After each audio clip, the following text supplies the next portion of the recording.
जिन लोगों ने शुरू में इन्वेस्ट किया, उन्होंने सबसे ज़्यादा पैसा बनाया। अगर आपने अपनी गेम अपलिफ्ट करनी है, तो बेसिकली आपने यहाँ से अपलिफ्ट करनी है।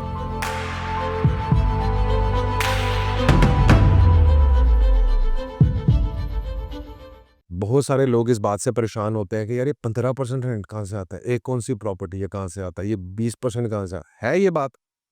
ठीक है?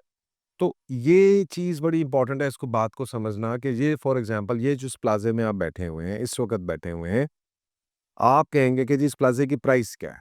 तो इस प्लाज़े की प्राइस इस वक़्त है कोई 40-45 करोड़। अगर 40-45 करोड़ प्लाज़े की प्राइस है तो इसका रेंट आ रहा है 18-19 लाख, 20 लाख। तो वो है 4%। इस वजह से आप समझते हैं कि ये यार तो लॉजिकली नहीं हो सकता 4% आता है, ये 15% कहाँ से आ गया? लेकिन आप थोड़ा-सा रिवर्स कैलकुलेशन करें। ये पेंटा स्क्वायर के सामने की कमर्शियल की मैं बात कर रहा हूँ। ये किस्तों पे बिके हुए हैं। तो ये यहाँ पे था ये 15 करोड़ का और वो भी किस्तों में। 3 साल की इंस्टॉलमेंट थी मेरा ख़्याल है। और एक्चुअल जिस बंदे ने लिया उसे 15 करोड़ रुपए लगाया और उसने इसके ऊपर 4 करोड़ रुपए का प्लाज़ा बनाया। उसने कितना लगाया? और 19 करोड़ के ऊपर वो क्या ले रहा है? अगर 19 लाख ले रहा है तो। So this is 12%। ये आपको ये नहीं कोई देख रहा। So what we are doing is we are forcing that growth. हम इसलिए आपको एक्जिस्टिंग प्रॉपर्टीज़ नहीं बेच रहे। क्योंकि एक्जिस्टिंग प्रॉपर्टीज़ में अगर अब आज आप लेंगे इसको, तो आप लेंगे 45 करोड़ का। अब आपका रेंटल रिटर्न है 4%, ठीक है? लेकिन जिस बंदे ने कोर इन्वेस्टमेंट की थी उसका रेंट है 12% अपनी कैपिटल इन्वेस्टमेंट का। प्लस उसने 12% तो वो अपनी उस इन्वेस्टमेंट के ऊपर ले रहा है, प्लस उसने जो है वो 25-30 करोड़ रुपया ऊपर गेन कर लिया। जी। यही फ़ॉर्मूला हम आपको अपार्टमेंट्स में रेप्लिकेट करके दे रहे हैं, तो ये कोई साइंस कोई बहुत बड़ा काम नहीं है, सिर्फ़ समझ आने की ज़रूरत है आपको। अपार्टमेंट्स की या किसी भी अपार्टमेंट को छोड़ दें, किसी भी रियल एस्टेट के साइकिल क्या है प्राइस इंक्रीमेंट का? फर्स्ट इंक्रीमेंट रॉ लैंड है, एक इसकी प्राइस होगी, राइट? इसके ऊपर उसके बाद सेकंड फेज़ में क्या होगा, आप इसका करेंगे प्लान, आपने प्लान किया या एक लॉन्च प्लान एंड लॉ आपने एक चीज़ लॉन्च कर दी इसके ऊपर। अब आपने क्या किया? आपने एक प्रोडक्ट बनाना शुरू किया। इसके ऊपर भी अगली वीडियो ज़रूर देखनी है, वो this is about why wealth moves from consumer towards a producer. और अगर आप अमीर होना चाहते हैं तो आपको प्रोड्यूसर बनना है, जो प्रोडक्ट क्रिएट करे, सर्विसेज़ क्रिएट करे, कंज्यूमर नहीं बनना। तो एक बंदा जो इसको जिसकी बात समझ थी, उसने एक खाली जगह ली, सस्ती ली, उसके ऊपर से प्रोडक्ट लॉन्च कर दिया, सोसाइटी लॉन्च कर दी, जो भी करे। तो क्या होता है, पहला रेट जब मिल जाता है, उसके बाद क्या होता है, डेवलपमेंट शुरू हो जाती है। इस डेवलपमेंट में अब ये जो चीज़ थी, ये 10 रुपए की थी लेट्स सपोज़, अभी डेवलपमेंट शुरू होगी। डेवलपमेंट हो के जब उस चीज़ का पोज़ेशन आ गया, ये मैं मोटे-मोटे आपको बता रहा हूँ फेजेज़। पोज़ेशन के बाद उसकी मैच्योरिटी स्टेज आ गई। अब इसकी टाइमलाइन्स डिफरेंट हो सकती है। सोसाइटीज़ में ये 20 साल चलेगा, छोटी हाउसिंग है, कुछ है उसमें शायद 10 साल चले, बिल्डिंग्स में ये साइकिल 6-7 साल चलता है। अब इसके अंदर जो है वो प्राइस जो है कंटिन्यूअसली ऊपर जा रही है। This is where you make money. जो बंदा एटलीस्ट होंगे चलो रॉ लैंड सबसे ज़्यादा पैसा तो वो बनाता है ना जिसने रॉ लैंड के ऊपर इन्वेस्ट करता है, which is actually the developer. उसके बाद पैसा वो बनाता है जो शुरू में इनिशियल इंस्टीट्यूशनल इन्वेस्टर होता है। This is second kind of people who are making money.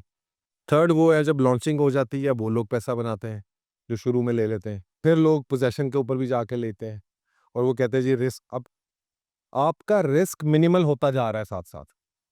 इस वक़्त रिस्क सबसे ज़्यादा था, तो पैसा सबसे ज़्यादा था। इस वक़्त रिस्क उससे थोड़ा-सा कम था, उससे कम है पैसा लेकिन बाकियों से तेज़ी से ज़्यादा है। इस तरह से आपका जिस तरह रिस्क कम होता जा रहा है, प्रॉफ़िटेबिलिटी उसकी कम होती जा रही है। Directly proportional. तो ये जब साइकिल है, इसको आपने लेके चलाना है और अगर आपको समझिए यही चीज़ है कि जनाब जिन लोगों ने शुरू में इन्वेस्ट किया, उन्होंने सबसे ज़्यादा पैसा बनाया।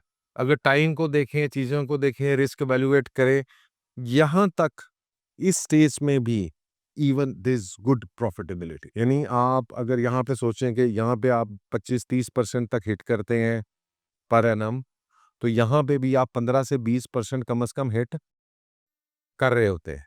ठीक है, क्योंकि आपको साथ रेंट आना शुरू हो जाता है और शायद आप 20 से भी 25% पे भी चले जाएं अगर आप शॉर्ट टर्म की हम बात कर रहे हैं। इस स्टेज के बाद जो है बेसिक गेम जो है फिर रेंटल्स की रह जाती है।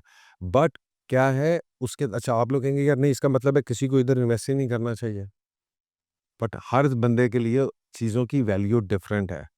आपको आज कैश की ज़रूरत नहीं है तो आपको इसको इन्वेस्ट करना है, लेकिन अगर आपको रेंटल इनकम की ज़रूरत है तो उसके लिए इस चीज़ की वैल्यू है, उसके लिए इस चीज़ की वैल्यू, या जिसने रहना है उसके लिए इधर वैल्यू है। वो वैल्यू बायर जो है वो इधर ले रहा है, जिसने अब रहना है अपार्टमेंट में, उसको कहाँ पे चाहिए? वो इधर पहले इन्वेस्ट करके क्या करेगा? उसको इमीडिएट रिक्वायरमेंट है। तो ये सर्टेन रिक्वायरमेंट जो है ये इन्वेस्टर से लेकर एक पूरा ये साइकिल है किसी भी इन्वेस्टमेंट का, चाहे वो प्लॉट को ले लें, चाहे आप वो उसको बिल्डिंग को ले लें, चाहे कोई भी चीज़, इवन कोई प्रोडक्ट भी है, तो आइडिया से शुरू होता है। उसके बाद वो मेहनत करता है, प्लान बनाता है, फिर वो कुछ लोगों को ढूँढते हैं आस-पास, यार तुसी मेरे नाल इन्वेस्ट कर लो। वो लोग जो एप्पल में शुरू में चले गए, अमेज़न में शुरू में चले गए, जिन्होंने फ़ेसबुक के शुरू में इन्वेस्ट किया, उन्होंने इन जगहों के ऊपर प्लान के ऊपर इन्वेस्ट किया। तो आज आप देखें सबसे ज़्यादा अमीर कौन है जी? मार्क ज़ुकरबर्ग, क्योंकि वो ये था, उसने आइडिया बनाया। उसके बाद जो शेयर होल्डर्स थे जो शुरू में इनिशियल आए, फिर उसके बाद आप लोग हैं। तो अगर आपने अपनी गेम अपलिफ्ट करनी है तो बेसिकली आपने यहाँ से अपलिफ्ट करनी है कि मैंने किस फ़ेज़ ऑफ इन्वेस्टमेंट में इन्वेस्ट करना है।